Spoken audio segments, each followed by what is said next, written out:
On peut ajouter une ou deux questions. Et le reste, Inch'Allah, on essaiera de terminer pour la prochaine fois. Amma par rapport au miqat, on a cité cette question. Celui qui vient de l'extérieur en avion. Quand est-ce qu'il doit se mettre en état d'ihram? Amma en voiture, en car, à pied. Ça c'est wadih, c'est clair. Comme il faisait à l'époque du prophète alayhi salatu wassalam. Tu ne dépasses pas le miqat qui est sur ton chemin. Et si tu es entre deux miqat, tu te bases sur le plus proche et tu ne dépasses pas son niveau. Ah, là c'est clair. On a vu l'exemple avec Omar radiyallahu anhu quand il a instauré Dhat Irq. Al-an en avion. On va prendre notre cas. Ceux qui viennent d'Afrique du Nord ou d'Europe, en général, Al-an c'est quasiment tout le monde, ils atterrissent à Jeddah. Jeddah c'est une ville à l'est de Mecca, quelques kilomètres, un peu plus de 50 kilomètres, sur la côte, sur la mer Rouge, sur As-Sahil. Regardez la carte, vous avez Jeddah et vous avez plusieurs miqats. On en a 3, ou 2 plutôt. Non, Jeddah c'est pas un miqat, donc 2.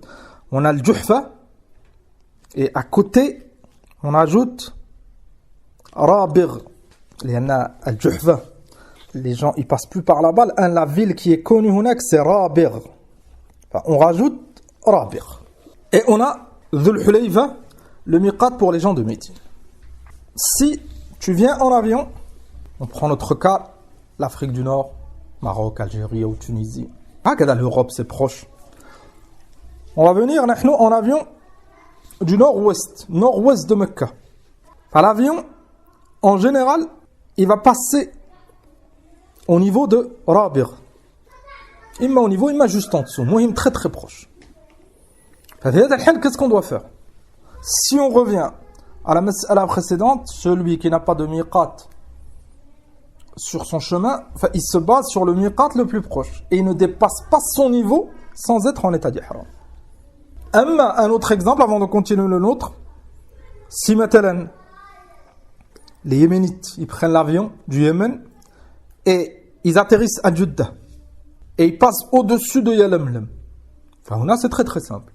Dans l'avion, en général les compagnies le disent, avant d'arriver à Yalamlam, il y en a le pilote et ceux qui s'occupent, le steward, les hôtesses, etc. Ils ont l'habitude.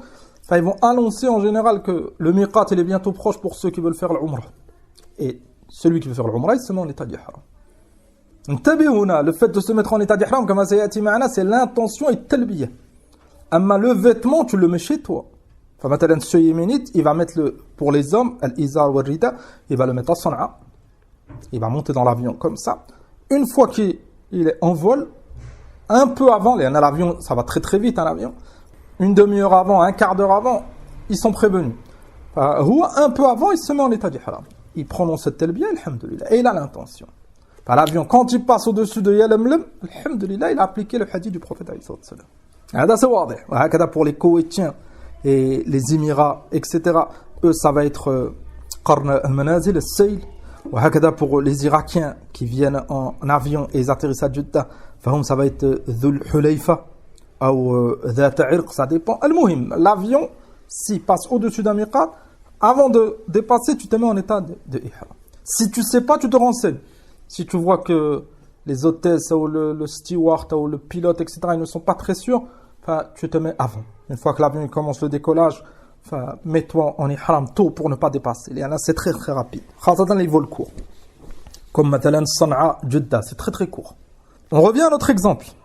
L'avion maintenant il décolle du Maroc, d'Algérie, de France ou autre. Il va passer pour arriver à Jeddah, il ne va pas passer par Rabigh des fois. Des fois il va passer un peu en dessous. Quand tu arrives au niveau de Rabigh, tu te mets en état d'ihram. Donc, vu que nous on arrivera du nord, notre miqat, ça sera au niveau de Rabigh, on se met en état d'ihram à ce moment. C'est quelques minutes avant l'atterrissage du Jeddah. Et ne prends pas de risque. Al-ihtiyat, c'est un peu avant. Et tu demandes. Amma, ce que certains font, ils atterrissent à Jeddah, ils se mettent en ihram à Jeddah, ils ont dépassé les miqat. Omar ibn Khattab, radiyallahu anhu, quand ils lui ont demandé, il n'a pas dit c'est suffisant. Belle, il leur a montré, ne vous dépassez pas la limite du miqat le plus proche. C'est pour ça qu'il a instauré Dhata Irq. Ibn Qudama, rahimahullah, et beaucoup de savants, ils ont dit c'est la même chose pour les autres. Tu ne dépasses pas, s'il n'y a pas de miqat sur ton chemin, que ça soit en bateau, en avion, ou à pied, ou en voiture, tu ne dépasses pas le niveau du miqat le plus proche. Donc c'est ça, al-qawl as-sahih. On peut lire une fatwa ou une kalima de Cheikh Ibn Baz ou de Cheikh Ibn Uthaymin. Beaucoup de savants, ils ont parlé de ce sujet. فقال الشيخ ابن باز رحمه الله القادم عن طريق الجو أو البحر يحرم إذا حاذ الميقات مثل صاحب البر. الحقيقة c'est la même chose. C'est la même chose que tu es à pied, tu es en voiture, tu es sur une monture, tu es en avion, tu es en bateau. C'est la même chose. S'il n'y a pas de miqat, tu passes pas par un miqat, enfin le miqat le plus proche, tu dépasses pas son niveau.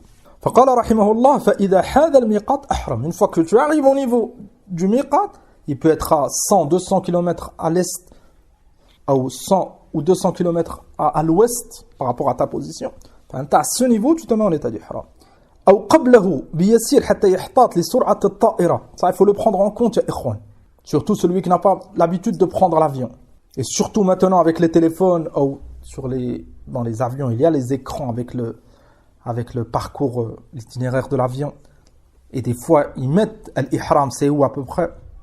Fais attention, il y en a des fois, tu penses qu'il reste du temps et ça va très très vite. Tu vas aux toilettes, tu fais quelque chose, tu reviens, tu vois l'avion, il a dépassé le miqat. Enfin, ça va très très vite un avion. Quand tu es assez proche, là, t'arvels.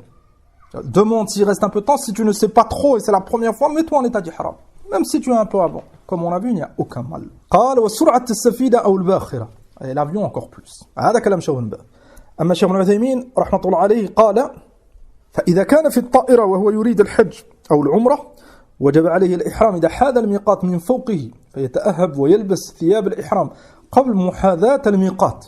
Vu qu'en avion ça peut être difficile, خاصة si c'est la compagnie saoudienne et beaucoup de gens ils veulent faire l'umrah, les toilettes il y aura du monde et ça peut prendre du temps. L'ahsan c'est que tu mettes au moins le izar en bas.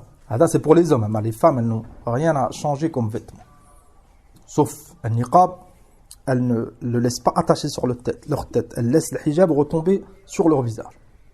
Et là les vêtements c'est la même chose. Et les gants, elle évite et elle laisse ses mains sous son hijab. Ça c'est pour la femme. Un l'homme, l'izar qui porte en bas, il y en a l'homme comme on va voir en état d'ihram, il n'a pas le droit de porter des vêtements cousus par rapport aux formes de son corps, de ses membres. Si tu mets l'izar chez toi, avant de prendre l'avion à l'aéroport, il y a de la place dans les WC et tu te prépares, dans l'avion, si tu veux te préparer, peut-être des fois tu auras du mal s'il y a du monde, etc. فلهذا قال الشيخ ابن عثيمين فيتأهب ويلبس ثياب الإحرام قبل محاذاة الميقات. لأن une fois que tu as dépassé le miqat, comme on va voir, tu dois avoir l'intention, tu dois dire at-talbiya, et كذلك tu n'as pas le droit de porter maintenant des vêtements cousus. Une fois que tu as dépassé, tu es en état d'ihram. فبهذا الحال tu dois te préparer avant.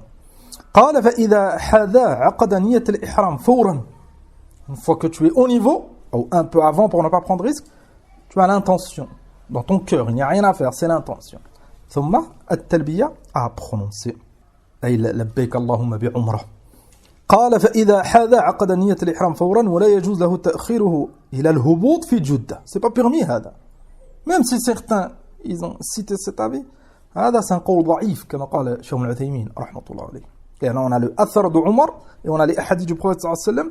Et Jeddah, en aucun cas, Jeddah, ça a été cité comme miqat.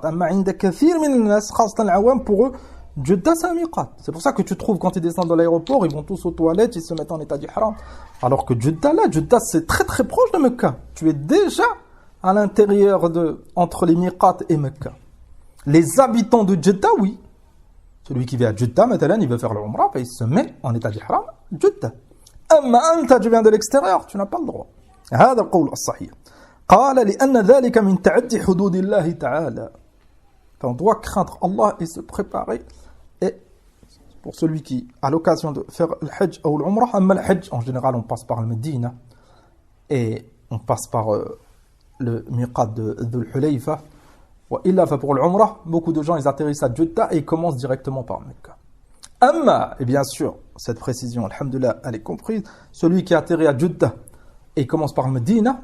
في هذا الحال tu vas atterrir à Jeddah, tu te mets pas en état d'ihram. ثم tu vas voyager إلى المدينة avec l'intention de visiter la mosquée du prophète sallallahu alayhi wa sallam, pas sa tombe. ثم quand tu as terminé le Medina, tu vas rester un jour, 2 jours, une semaine. ثم quand tu vas descendre pour la Mecca, tu vas passer par Dhul Hulayfa et tu te mets en état d'ihram. ثم quand tu arrives à Mecca, tu fais al-Umrah. Wallahu ta'ala a'lam. Les références pour la parole de Cheikh Ibn Baz, Majmu' al-Fatawa, et pour la parole de Cheikh Ibn Uthaymin, كذلك sont